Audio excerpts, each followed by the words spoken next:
खूप फिरले म्हणे 3 तास म्हणे माणसं म्हणे ट्रॅफिक आहे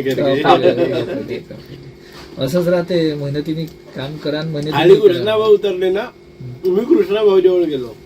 आता घ्यायला घ्या, एक गोष्ट लक्षात घ्या, जीवनामध्ये राजकारणात आपण पाय टाकला. गुंडू मास्तर म्हणजे मला डायरेक्ट सांगितलं गुंडू मास्तरांनी की काहीही झालं तरी सुद्धा राजकारण हे राजकारणाच्या पद्धतीने करायचं नाही.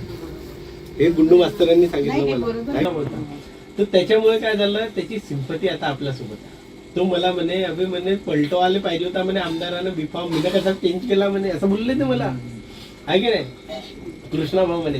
तर आता कसं आहे, त्याच्या मनात मला जागा तयार करायची. का बरं? कारण शेवट ज्यावेळी निर्णायक भूमिका असते की नाही महानगरपालिकेची, की ह्या पदावर आपल्याला याला बसवायच्या, त्या पदावर आपल्याला त्याला बसवायच्या, तर त्यावेळी त्याच्या शब्द आपल्यासाठी इम्पॉर्टंट राहील. म्हणून चांगला याला करून टाकावं.